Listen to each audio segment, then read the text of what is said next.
नमस्कार श्रोते हो, दीपक रेगे कथाकथन चॅनलवर तुम्हा सगळ्यांचं मनापासून स्वागत. श्रोते हो, गेले 18 दिवस तुम्ही ऐकताय जगन्नाथ शिंदे लिखित निर्भीड ही कादंबरी. आज या कादंबरीचा शेवटचा भाग अर्थात 19वा भाग मी तुम्हाला ऐकवणार आहे. पण श्रोते हो, तत्पूर्वी अजूनपर्यंत जर तुमच्याकडनं चॅनल सबस्क्राईब झालं नसेल तर एकच विनंती करतो, कृपया चॅनल सबस्क्राईब करा.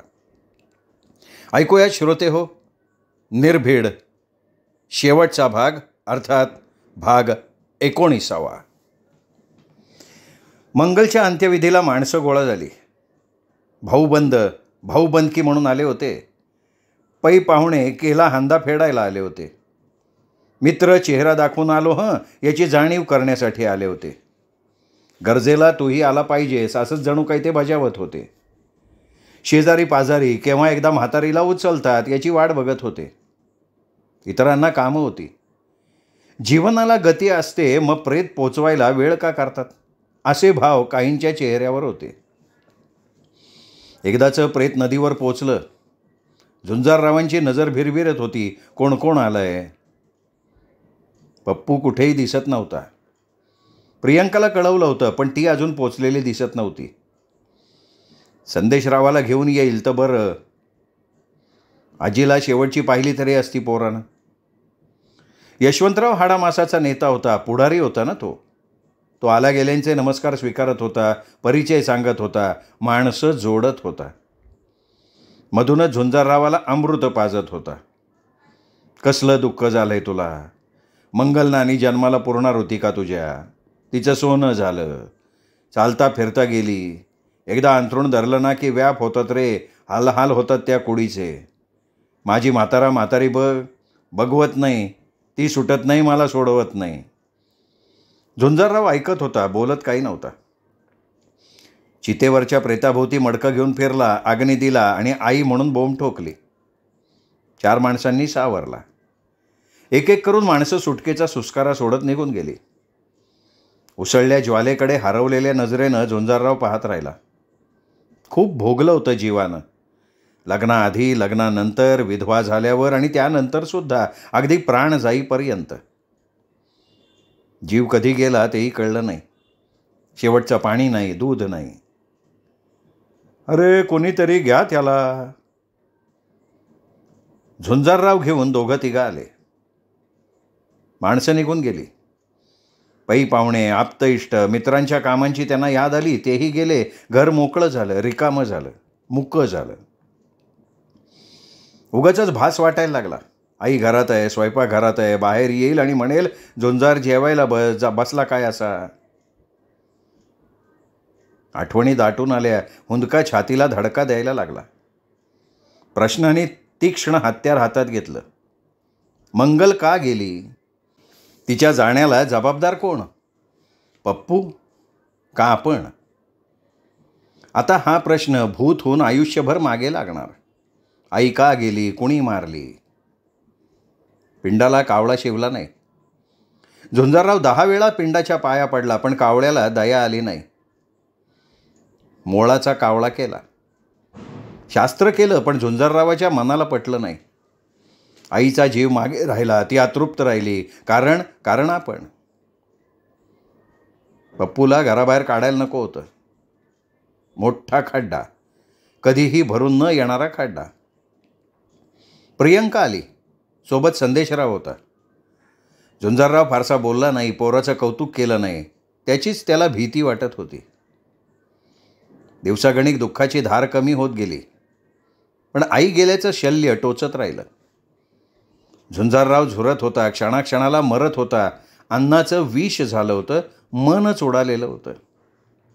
राहून राहून मनात येई की चिक्कू दादा जामिनावर सुटलाय. त्याला निरोप पाठवावा. चाकू, तलवार, रिव्हॉल्वर घे आणि ये. मला मारून टाक, सोडव एकदाचं. जतीनजवळ जावं, हात पसरावेत, म्हणावं मी अडसर आहे तुझ्या मार्गातला, तू काहीही कर, सोडव मला एकदा. रंगरावांना तर काहीच अशक्य नाही. त्यांनी मनावर घ्यावं, सोडवावं, या यातनेतनं करून टाकावा जीव मोकळा. दरोडेखोर, चोर, मवाली, पोलीस अधिकारी किती टपलेत.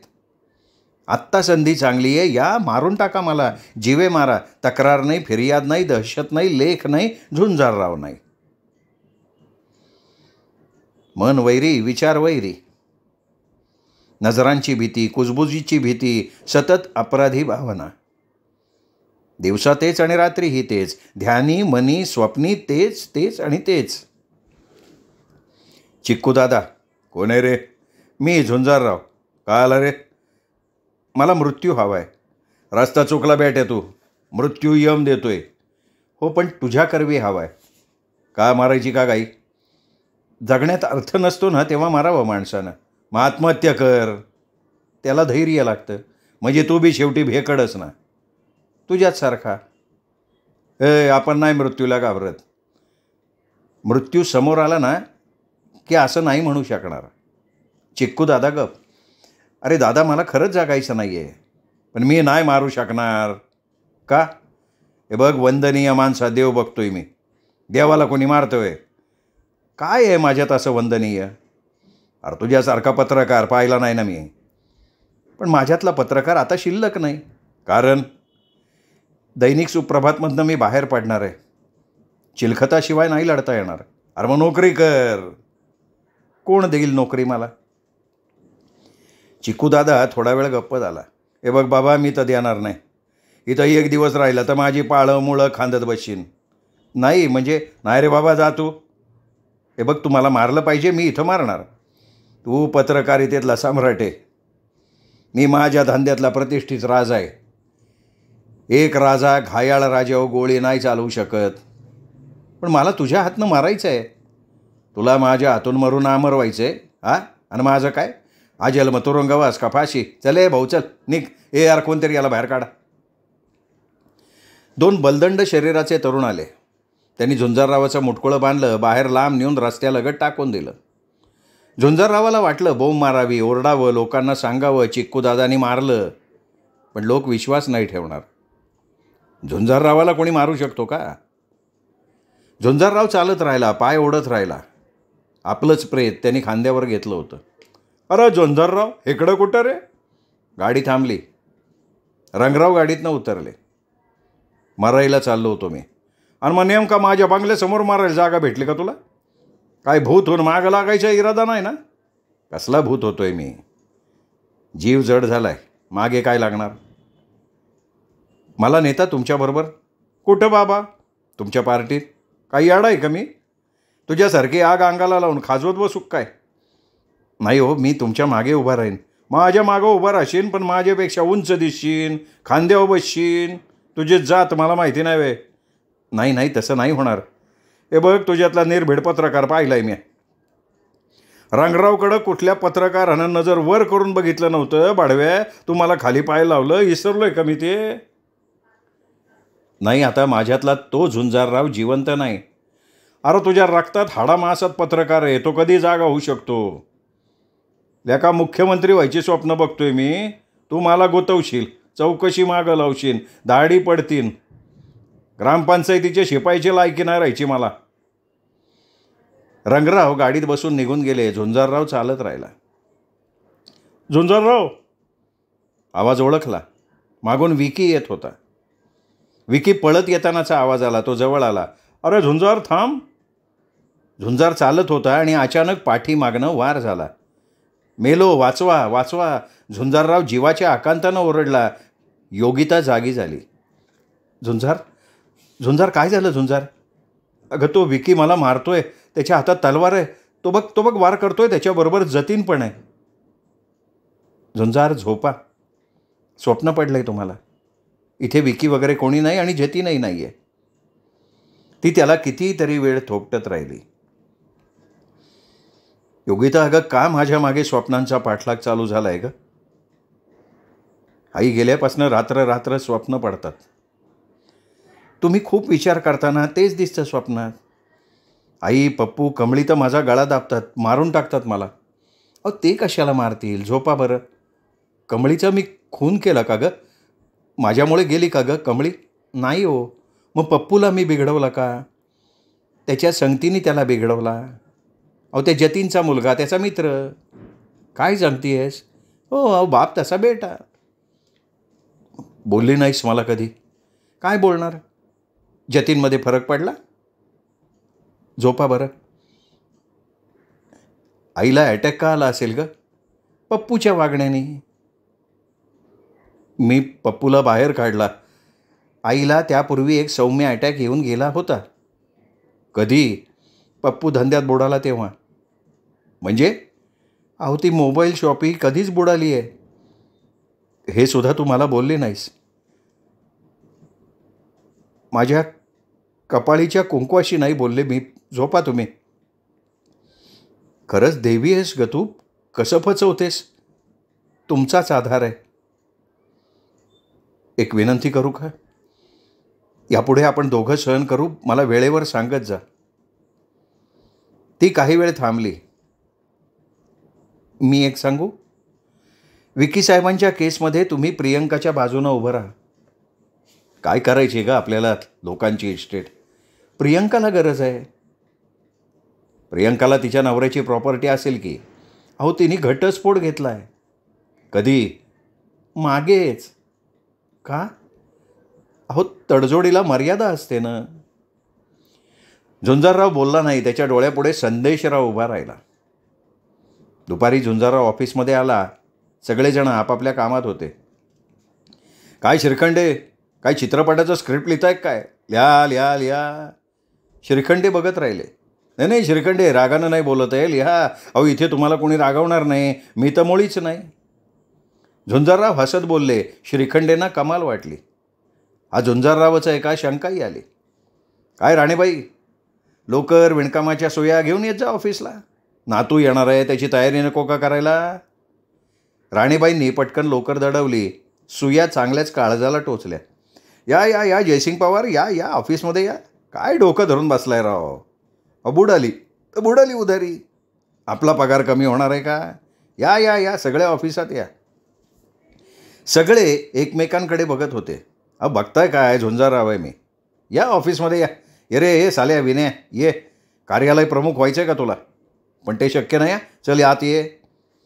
विनू मांडे झुंजाररावाचं हे आणखीन नवीन रूप बघत होता. झुंजारराव समेळांच्या जवळ गेले. काय समेळ, कोणाचं व्यंगचित्र काढतोय? बंद कर बंद कर. अरे माझं काढ माझं काढ. पंख तुटलेला जटायू माहिती आहे ना तुला? जटायू माहिती आहे का?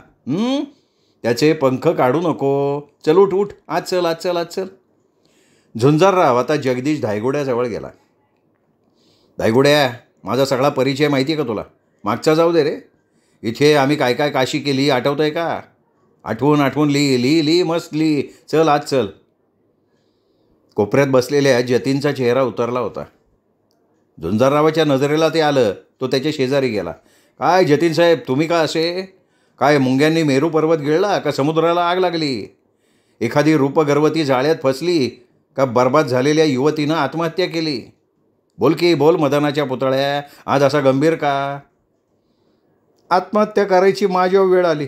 अरे बापरे, तुझ्या डोळ्यात पाणी? अनेकांच्या डोळ्यातलं पाणी पिऊन मस्तीत जगणारा सौंदर्य सम्राट रडतो का रे कधी? अहो सर, माझ्या मुलाला अटक झाली. तुझा मुलगा? हां, म्हणजे माझ्या मुलाचा मित्र. ओ सर, खुनाचा आरोप आहे त्याच्यावर. आरोप आहे असं नसेल रे. आरोप खरंच असेल. सर मग काय, खाणं तशी माती. अरे कचऱ्याच्या ढिगा शेजारचं रोप उचलून चांगल्या मातीत लावलं ना तरी गुणधर्म सोडत नाही ते. मुळाशी कचऱ्याचे गुणधर्म असतात ना. चल चल चल आज चल. तुझ्यासाठी खुशखबर आहे. माझ्यासाठी खुशखबर? अरे आज अनेक वर्षे चातकासारखी ज्या संधीची वाट बघत होतास ती संधी आज मिळणार आहे. चल चल चल चल चल. अरे तुझ्या मुलाला झालेली अटकसुद्धा तू विसरणार आहेस. शहनशाह होणार आहेस तू, शहनशाह. चाल चाल. तो उठला. सगळे निघाले. केबिनमध्ये आले. बसा बसा. स्वतः झुंजारराव दुसऱ्या खुर्चीत बसला. सगळे बसले. झुंजाररावाची नेहमीची खुर्ची रिकामी होती. अहो शिपाई मामा, तुम्ही आत या या या या. शिपाई आत आला. झुंजाररावांनी मेन खुर्चीकडे म्हणजे स्वतःच्या खुर्चीकडे बोट केलं. बसा मामा बसा. मी तिथं? बसा हो. बसा म्हणतोय ना. पहिल्या दिवशी मी या ऑफिसमध्ये आलो तेव्हा तुम्ही याच खुर्चीत बसला होतात ना. सगळेच गोंधळले होते. काय चाललंय कोणाला कळे ना. बसा मामा. कमी बसू तुम्हाला सन्मानाने त्या खुर्चीत? शिपाई बसला. मंडळी, आजची आपली शेवटची मीटिंग. म्हणजे पुन्हा गाठभेट होईल का नाही सांगता येणार नाही. कदाचित माझ्या प्रेतयात्रेला तुम्हाला येताही येणार नाही. काय चाललंय सर हे? सर का बोलताय असं? अरे मी राजीनामा देऊन टाकलाय. का? विकीला हाकलून द्यायची संधी मिळू नये म्हणून. अरे आज ना उद्या माझी हकालपट्टी होणारच होती आणि जतीन श्रीखंडे फोटो सकट ते छापणारही होते. पण मला त्यांना तशी संधी द्यायची नव्हती ना. सर हे काहीही आरोप करताय तुम्ही. बघा श्रीखंडे, जितू प्रायश्चित्त घेताना तरी असं बोलू नये. जितू, अरे मुलगा प्रायश्चित्त देतोय ते कमी आहे का? का शांताला जागी करू? का शिल्पा कुडाळकरचं भूत मानेवर बसू? घेऊ का विकीसमोर झाडाझडती घेऊ? जतीननी मान खाली घातली. आपण लोकशाहीचा चौथा स्तंभ. आपण आपल्या सेवेशी प्रामाणिक राहिलो तर लोकशाही जिवंत राहील, नाहीतर ती कोलमडून पडेल. भ्रष्टाचार, दंडेलशाही प्रकाशात आणण्याचं कर्तव्य आपण पार पाडलं तर सगळी जनता खुशी होईल. आपल्या हाती शस्त्र असतं, ते शस्त्र बंदुकीपेक्षा, तलवारीपेक्षा श्रेष्ठ आहे. लक्षात घ्या, आपण पोलीस, राजकीय नेते, डॉक्टर, वकील सगळ्यापेक्षा श्रेष्ठ. पण कधी? आपण आपल्या कर्तव्याशी प्रामाणिक राहिलो तर. हे सगळे मान्यवर आहेत ना, त्यांच्यापेक्षा आपण मोठे आहोत. त्यांनी घाबरलं पाहिजे, त्यांना दहशत वाटली पाहिजे. पण ही दहशत कधी वाटेल? आपण आपल्या कर्तव्याशी एकनिष्ठ असू तेव्हा. बातम्या काय, बातम्या कोणीही लिहितो, कोणीही छापतो. पण पत्रकार, संपादक मोजके असतात. ते बातमीमागची वस्तुनिष्ठता तपासून घेतात, आलेल्या तक्रारीमागचा शोध घेतात, अन्याय करणाऱ्यावर तलवार चालवतात आणि अन्यायग्रस्तांना न्याय देतात. पाकिट मिळत नाही, सभा संमेलनात हार तुरे भेटत नाहीत, पण खरा सन्मान निश्चित मिळतो समाजाकडून. आणि मी तो खुर्चीत बसून मिळवलेला आहे, ते तुम्हालाही माहिती आहे. आणि आज मी ती खुर्ची रिकामी केली आहे. सर तुम्ही दुसऱ्या दैनिकाकडे जाणार? नाही नाही नाही राणेबाई, मला माहिती आहे हो, मी कोणाला परवडणारा नाहीच आहे. जाहिराती मिळवणं, तात्या, दादा, बाबा, आप्पा, भाऊसाहेब, दादासाहेब यांच्या सोग्यात हात ठेवून पेपर चालवणारे पेटता निखार ऑफिसमध्ये बसू देतील का? लक्षात ठेवा मित्रांनो, टिळक, आगरकर, रात्रे, जांभेकर या आपल्या बापांनी आपल्या हातात शस्त्र दिला आहे, वारसा दिला आहे, तो विसरता कामा नये. आपण समाजाला आपण जागं करू शकतो, पेटवू शकतो, आपण भारत घडवू शकतो. मला सांगा ना, कोणाकडे एवढी समृद्ध ताकद असते? संपादक, पत्रकार व्यक्तीपर्यंत जसा ज्ञानामृत घेऊन जाऊ शकतो ना, तसं क्रांतीचं शस्त्रही घेऊन जाऊ शकतो. माणसाला पेटवण्याचं आणि विझवण्याचं काम आपण करू शकतो. आपण सगळे जगातल्या सगळ्यात मोठ्या लोकशाही राष्ट्राचे कर्तव्यनिष्ठ आणि निर्भीड रक्षक आहोत. समाजाचं आरोग्य आपल्या हातात आहे. उत्क्रांतीचे आपण वाहक आहोत. जातीयवाद, धर्म, अंधत्व, दुष्टरूढी, परंपरा यातून समाजाला सोडवण्यासाठी शब्दांचे गोळे आपल्या हातात आहेत. मला सांगा ना, पत्रकार काय करू शकत नाही? संपादक काय करू शकत नाही? संपूर्ण शासन हलवण्याचं, उलथून पाडण्याचं सामर्थ्य आपल्या हातात आहे. पत्रकार सामान्य नसतो. नाही, त्यांनी आपलं असामान्यत्व सिद्ध केलं ना, तर समाज त्याला डोक्यावर घेऊ शकतो.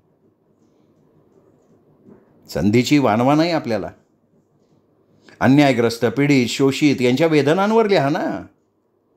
देव जे करू शकत नाही ते आपण करून दाखवू. शासनाला दाद द्यावी लागेल. भ्रष्टाचार खालपासून वरपर्यंत ज्यांनी समाज नासवलाय त्यावर आपण लिहिलं तर शुद्धीकरण होणार नाही का?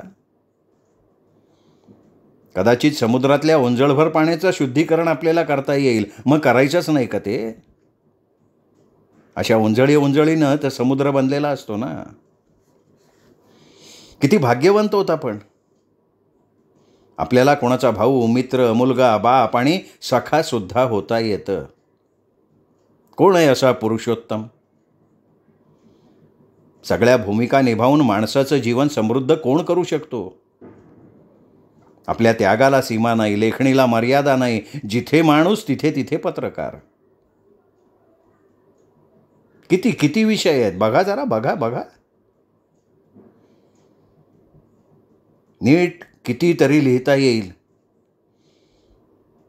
पत्रकार प्रेरणा द्यायचं काम करू शकतो, आदर्श दाखवायचं काम करू शकतो, वैशिष्ट्यपूर्ण कार्यकर्ता, गुणवंतांचं कार्य, नाविन्यपूर्ण घटना, शोध, संशोधन, प्रयोग, उपक्रम, अरे कितीतरी लिहिता येईल.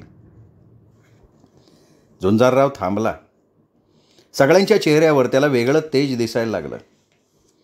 अडगळीतली भांडी काळवडून जातात, पण ती घासली पुसली तर. कल्पनेने त्याच्या अंगावर काटे फुलले. तो आशावादी झाला. देश कोण घडवतं हा विषय संशोधनाचा ठरेल, पण मी मात्र ठामपणे म्हणतो की देश घडवण्यात पत्रकारांचा वाटा फार मोठा असतो. तो शिल्पकार असतो देशाचा, लोकशाहीचा रक्षक असतो. लोकशाही चालवणाऱ्या लोकप्रतिनिधींवर त्याचा अंकुश असतो. तसाच आम जनतेला आधारासाठी त्याचाच हात असतो. कोणाच्या वाट्याला येतं हे कर्म? कोण भाग्यवंत आहे असा सांगा. सुप्रभात माझं कुटुंब होतं. मला माहिती आहे माझं काही चुकलं असेल. मी काही शेवटी देव नाही. तो उठला, कपाट खोललं आणि एक बंद लिफाफा बाहेर काढला. ही माझी श्रीमंती आहे. हा माझा सन्मान आहे. ही माझी किंमत आहे. मृत्युंजय महामुनींनी मोठ्या विश्वासानं माझ्या ताब्यात दिली होती. पण मला कधीच मोह झाला नाही. मी कधी फोडला नाही हा लिफाफा. त्यात काय आहे याची खात्री असतानाही मी तो उघडून पाहिला नाही. त्याचा अधिकारही मी कधी दाखवला नाही. मी नाही उघडला हा. विकीसाहेब अंदाज घेत होते, त्यांनाही अंदाज येऊ दिला नाही. कुबेराचं धन असताना मोह झाला नाही मला, पण आज हा लिफाफा मी घेऊन चाललोय. सगळ्यांना जिज्ञासा होती, पण त्यात काय आहे असं विचारायची कोणात हिंमत नव्हती. अच्छा, मी निघतो. तो उठला, लिफाफा बरोबर घेतला. या महिन्याचा पगार मी घेतलेला नाही आहे. जतीन, तो तू घ्यायचा, या सगळ्यांना पार्टी द्यायची. या केबिनमध्ये पार्टी केली तरी चालेल बरं का, पण शिपाई मामाला त्या खुर्चीतच बसवायचं विसरू नका. Good bye. झुंजारराव कोर्टातच हजर झाला. विकीचा वकील ॲडव्होकेट बनकर त्याची क्रॉस घ्यायला पुढे आला. नाव झुंजारराव बापूराव माने. शपथ घ्या. जे काही देईन ते जबाबदारीनं देईन. न्यायालयानं त्याची सत्यता पटवून घ्यावी. त्यांनी लिफाफा पुढे केला. मी तुम्हाला शपथ घ्यायला सांगितली. मी शपथपूर्वक लिफाफा देतोय. काय आहे त्यात? मृत्युंजय महामुनींचं मृत्यूपत्र. ते मृत्यूपत्र खरं आहे कशावरनं ते कोर्ट ठरवेल. मी माननीय न्यायाधीशांना प्रार्थना करतो या मृत्यूपत्राची कसून खात्री करावी. कोर्टानं सूचना मान्य केली. स्वतः मृत्यूपत्र बारकाईनं बघितलं, ॲडव्होकेट बनकरांच्या हाती दिलं. या मृत्यूपत्रावर सह्या असलेले ॲडव्होकेट मोहन जाधव, ॲडव्होकेट मिनल मेहता बाररूममध्ये होते. त्यांना बोलवून घेण्यात आलं. दोघांनीही सत्यतेची खात्री दिली आणि मग कोर्टाने निर्णय दिला. कैलासवासी मृत्युंजय महामुनी यांनी ॲडव्होकेट मोहन जाधव आणि ॲडव्होकेट मिनल मेहता यांच्या साक्षीनं हे मृत्यूपत्र तयार केलेलं होतं आणि ते खरं असल्याची साक्षही त्यांनी नोंदवलेली आहे. माझ्यासमोर पहिलं आलेलं विकी मृत्युंजय महामुनी यांनी सादर केलेलं मृत्यूपत्र हे बनावट आहे. त्यावर मृत्युंजय महामुनींची फक्त सही आहे. साक्षीदार कोणीही नाही. त्यामुळे ते मृत्यूपत्र ग्राह्य धरता येणार नाही. खोटं मृत्यूपत्र सादर करणाऱ्या विकी मृत्युंजय महामुनी यांच्यावर योग्य ते अपराध निश्चित करून पुढच्या तारखेला शिक्षा सुनावण्यात येईल. त्यापूर्वी त्यांना आपलं म्हणणं मांडण्यास एक संधी देण्यात येईल. श्री झुंजारराव यांनी सादर केलेला लिफाफा आजपर्यंत बंद होता. त्याला सील होतं. त्यावरही या दोन्ही वकिलांच्या सह्या होत्या. याचा अर्थ त्यांना मृत्युंजय महामुनींकडनं लिफाफा मिळाल्यापासून जिज्ञासा म्हणून सुद्धा तो लिफाफा त्यांनी फोडला नव्हता. त्यामुळे मृत्यूपत्र ग्राह्य धरण्यात येतं आहे. मृत्यूपत्रात मिळकतीची वाटणी खालीलप्रमाणे करण्यात आली आहे. ते लिहितात, माझी हेड ऑफिसची मिळकत आणि विभागीय कार्यालयाची सगळी मिळकत ही पूर्ण माझी स्वकष्टार्जित आहे. मी ती खरेदी केली आहे, उभी केली आहे. कायद्यानं तिची विल्हेवाट माझ्या मृत्यूनंतर खालीलप्रमाणे करावी. हेड ऑफिस, कार्यालय, लागून असलेला निवास आणि विभागीय कार्यालय इमारतीसह श्री झुंजारराव बापूराव माने यांना 50% आणि संदेशराव आणि त्याची आई प्रियंका यांना 50% अशी विभागून देण्यात यावी. दैनिक सुप्रभातची पूर्ण जबाबदारी झुंजाररावांनी सांभाळावी. सर, विकीसाठी काही नाही लिहिलं का? ॲडव्होकेट बनकरांनी विचारलं. गावाकडची 2 गुंठे जागा आणि 1 खण घर त्यांनी विकीला दिलेलं आहे. विकी पाय आपटत बाहेर पडला. झुंजाररावही बाहेर पडला. चितेवर जळणारा हसत गेला. चितेतली लाकडं होरपळायला लागली. सभागृह खचाखच भरलं होतं. जेवढी माणसं सभागृहात बसली होती त्याच्या कितीतरी पट माणसं बाहेर उभी होती. आलेली माणसं सर्व थरातली होती. अशी वेळ कदाचित इतिहासातली पहिली. कोण आपल्या लाडक्या लेकाच्या प्रेमापोटी आलं होतं. बहिणी भावासाठी आल्या होत्या. आया आपल्या एकुलत्या एका मुलासाठी आल्या होत्या. शेकडो भाऊ एका भावासाठी आले होते. मित्र आपल्या परममित्रासाठी आले होते.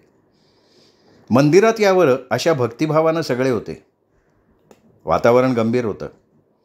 अशा गंभीर वातावरणात 4-6 लोक एकत्र येऊन कथा सांगत होते, अनुभव कथन करत होते.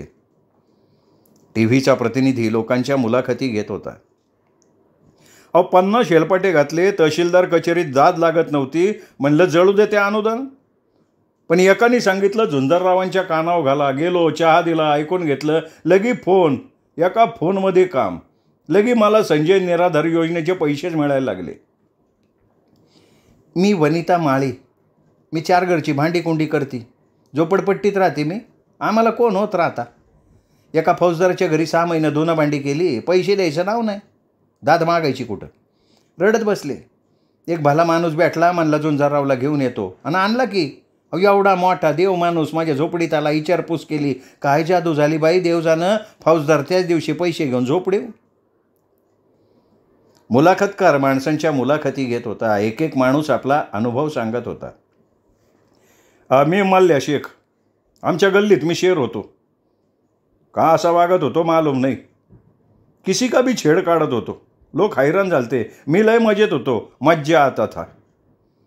एक दिवशी एक आदमी माझ्याच घरात घुसला. माझ्या बहिणीचा हात धरला. मी चिडलो, धावून गेलो. हातापायाने माझी दोलाई झाली. बेटा तवा तो बोला की म्हणला, मी झुंजारराव, परत कोणाची छेडछाड केली तर बघ. ही तुझी बहीण तशी माझी बहीण. तुला यापुढं किती बहिणी मिळतात ते मला सांग. काय सांगू, बदललोच ना राव. सब लडकिया बहन की जगह दिखने लगी ना. झुंजाररावाच्या किती गोष्टी, किती सहकार्य, किती मदत.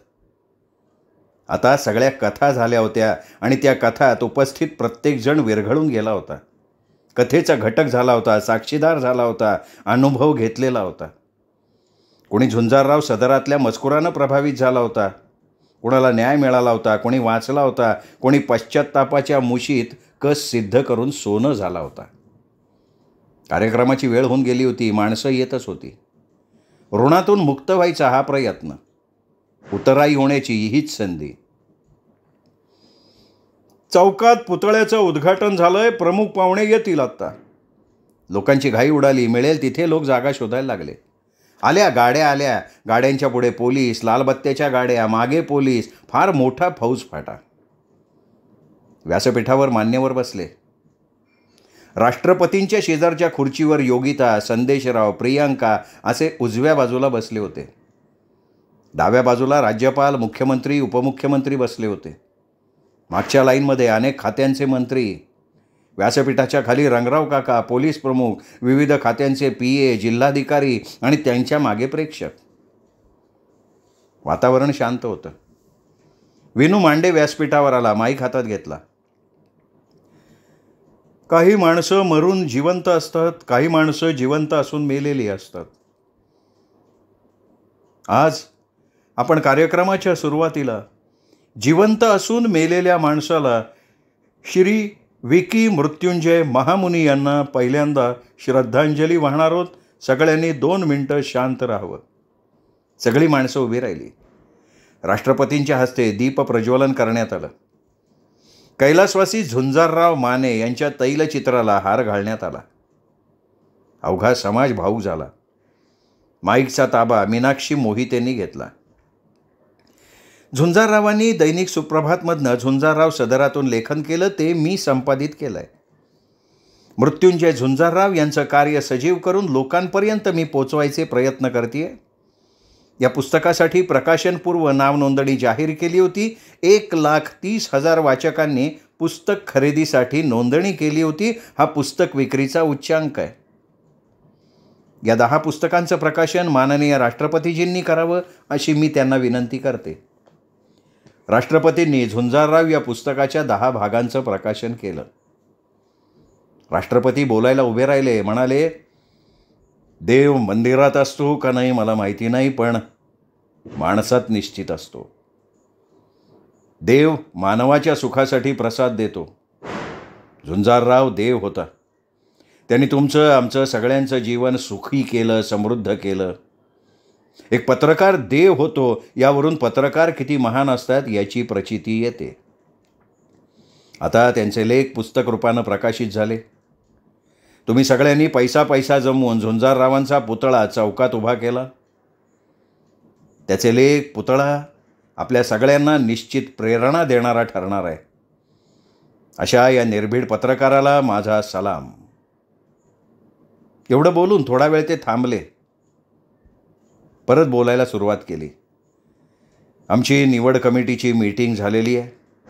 घोषणा करण्याचा मुहूर्त मी पाहणार नाही.